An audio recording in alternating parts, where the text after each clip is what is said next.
The Unfair Advantage by Ali and Hasan Kubba. 90% of all startups fail. With a statistic like that, it's surprising that people continue to step into the game, hoping that they will beat the odds and become the founder of the next billion-dollar startup. If you're one of these people, you're probably betting on coming up with a fantastic idea and then putting in the hours and sweat to make it a reality. Now, here's the bad news. Having a great concept and a strong work ethic alone won't guarantee success. There are a variety of other factors at play, from where in the world you find yourself, to how your mind works, all of which mean that the best idea doesn't always win. But there's also good news. You may not know it yet, but you have an unfair advantage, a quality or asset that can push you closer to success. Once you identify your specific advantage and learn how to use it, you'll be in a prime position to build the startup of your dreams. In these summaries, you'll discover the key characteristic of successful entrepreneurs, how looking in the mirror turned one man into a millionaire, and which famous inventor tricked someone else into doing his work. Chapter 1. Often we look at people who are wealthy, famous, or even attractive, and think, wow, they've got a lot going for them. But the truth is, these aren't the only kinds of advantages that exist. Wherever you find yourself in life, you've got something you can leverage. For some people, the advantages are obvious, ideal circumstances like wealth or good looks. A great example of this is Evan Spiegel, the co-founder of Snapchat, who became a billionaire at 25. Raised by wealthy lawyers who were friends with successful business people, Spiegel had access to money, funders, and mentors right from the get-go. Spiegel's Snapchat idea was definitely innovative, but it's easy to see how his advantages helped the company succeed. Does this mean you won't be successful without wealth and connections? Absolutely not. There are many advantages that just aren't as obvious as a big bank balance or friends in the right places. Think of all the rags to riches stories you've heard, or consider the story of Ali, co-author of The Unfair Advantage. Ali grew up in an area of Birmingham, England, where drugs and gangs were the norm. He dropped out of high school, and while his peers were getting degrees, he worked at an office supply store. But Ali had something going for him. He was a natural entrepreneur who had been coming up with ways to make money from as young an age as 13. When a friend approached him about building an online shoe shop when he was 19, Ali was all in.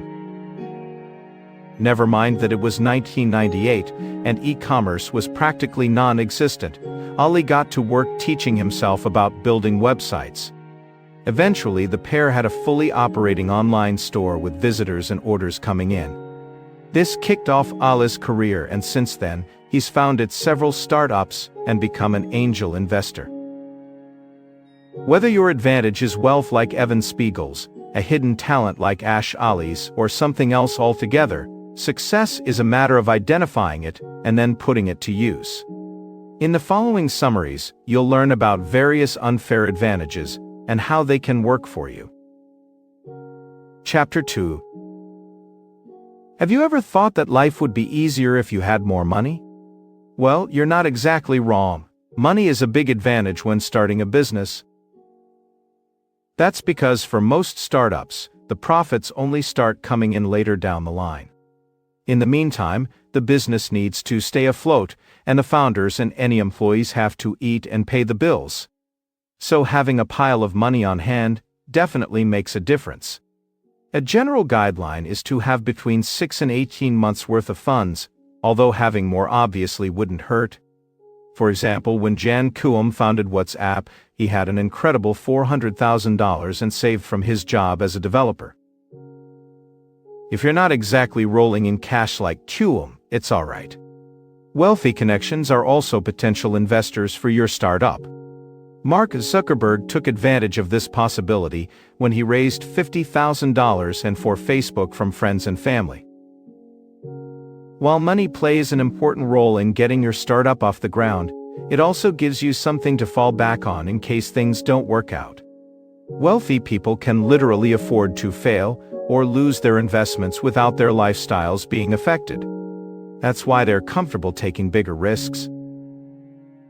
Now, if you're thinking, hold on, I don't have massive savings or a rich uncle I can call, don't worry. It's still possible to start your business without access to a colossal pile of cash.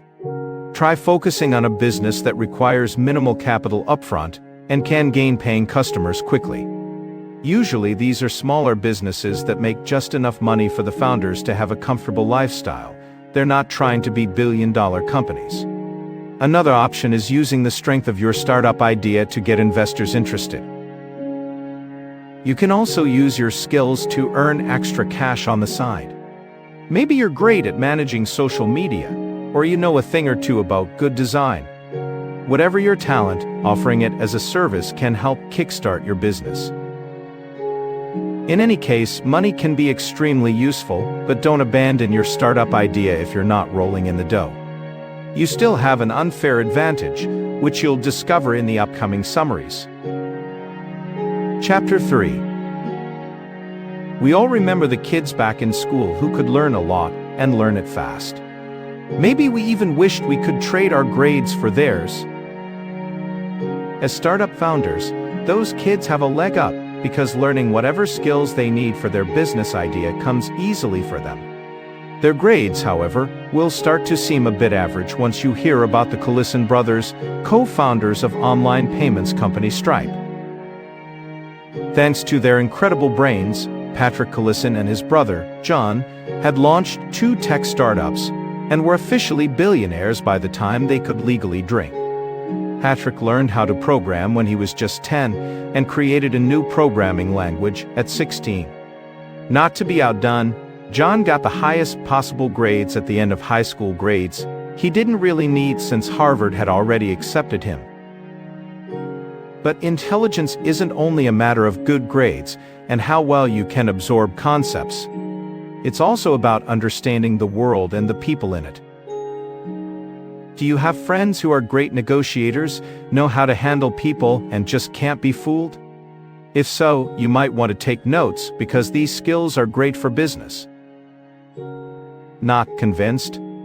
Consider Nikola Tesla, the genius inventor behind remote controls, radios, and robots.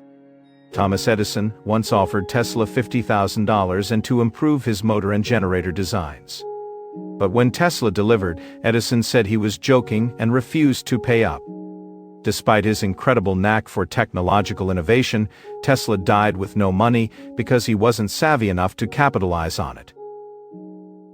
An ability to see through scams is certainly useful, but there's one other kind of intelligence that can set you apart.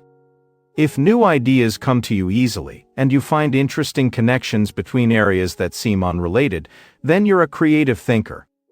This intelligence stems from widening your knowledge base the way Steve Jobs did when he sat in on a calligraphy class in college.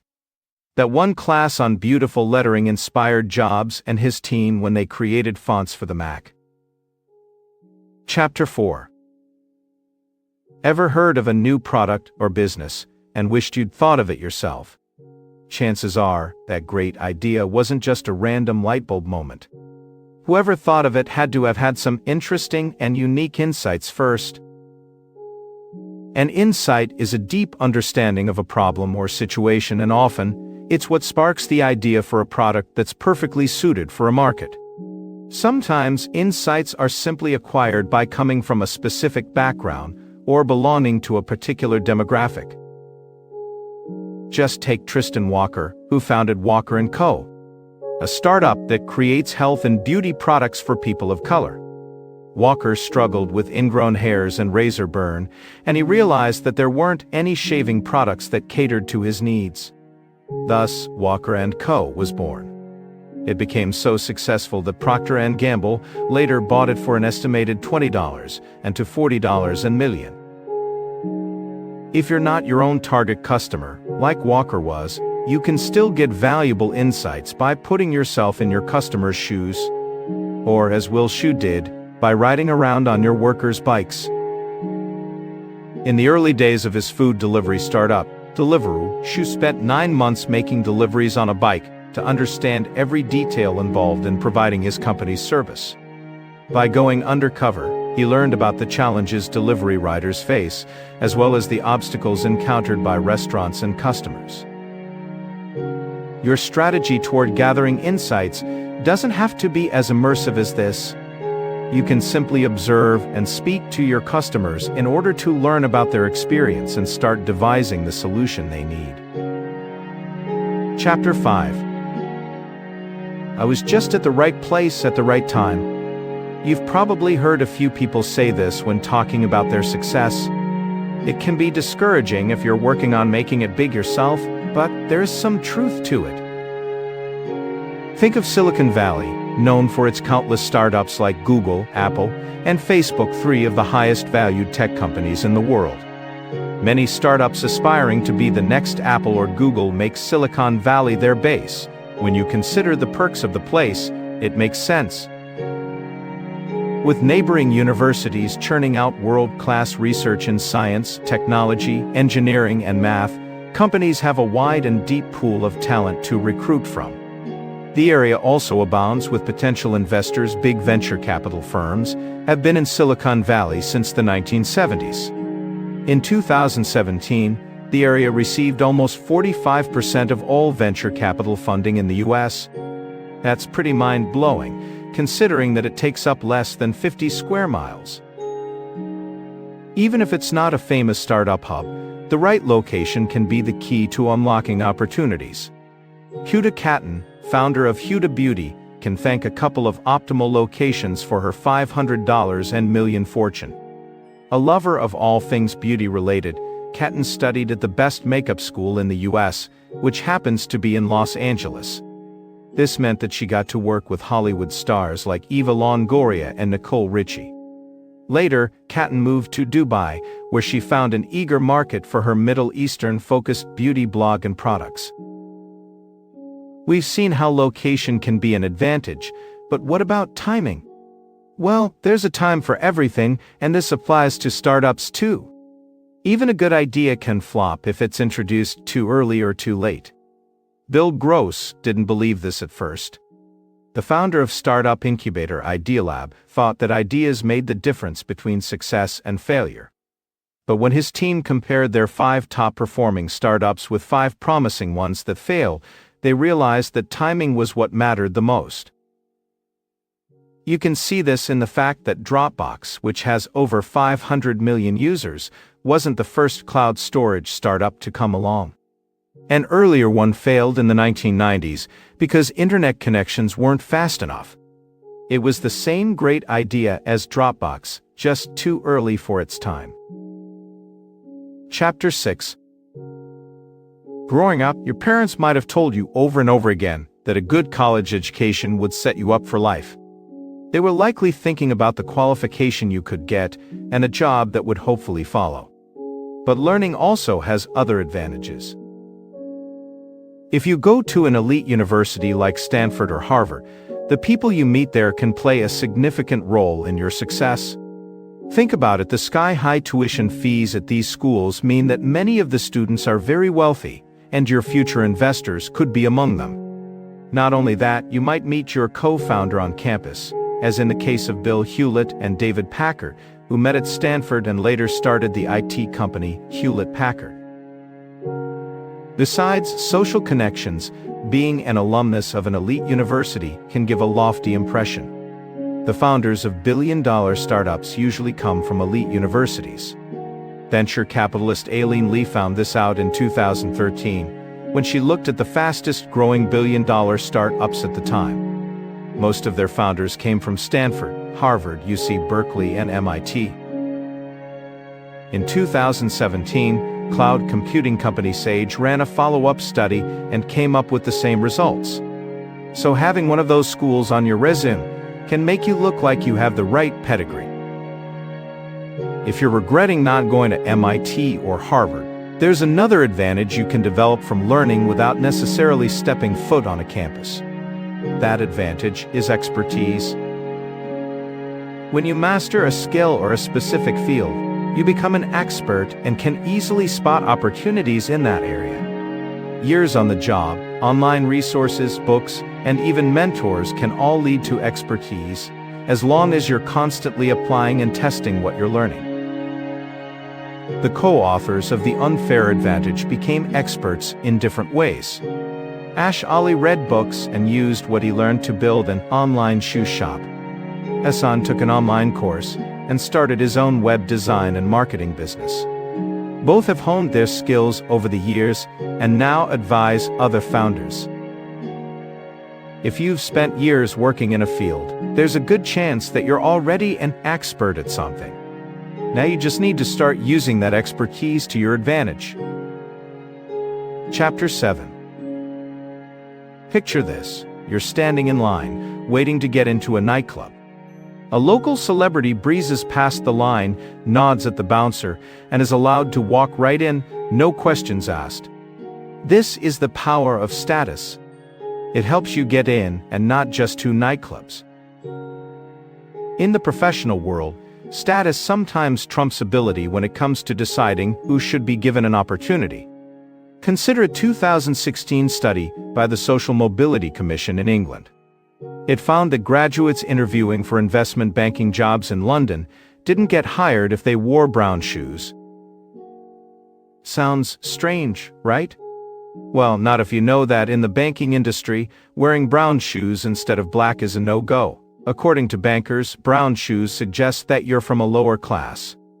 The employers use this status indicator to decide whether candidates were right for the job. This kind of thing can be frustrating. While it might seem like anyone not born into high society is forever locked out of opportunities, there's good news. You don't have to be from the upper classes to know how to blend in socially and professionally. For example, remember Tristan Walker, the founder of Walker & Co.? On a scholarship, he attended an elite boarding school worlds away from his home in the projects. There he saw how the wealthy lived and learned how to adapt to different social groups. But what if you don't rank high on the social ladder or know how to navigate it? Having good relationships with the right people also comes in handy for business. There are people who can give you advice, opportunities, and even help when it's needed. Connecting with these people can be an advantage, as in the case of Snapchat founder Evan Spiegel, who met leading venture capitalist Peter Wendell through his wealthy family. Wendell introduced Spiegel to the likes of former Google CEO Eric Schmidt, YouTube co-founder Chad Hurley, and Scott Cook, co-founder of software company Intuit. Cook eventually became Spiegel's mentor and even gave him funding for Snapchat. You don't need to be as lucky as Spiegel to tap into the benefits of knowing the right people. If you find yourself in the right space, whether it's a school, workplace, or even social setting, you can build a strong network of connections that can help propel you to success. Just remember that for these relationships to work, they need to be genuine. So, take the time to nurture them and look for ways that you can help your new connections while they help you in return. Conclusion. The key message in these summaries. Everyone has some kind of advantage. You can influence the success of your startup by looking at what you already have, whether it's connections, assets, insight, or simply being well situated.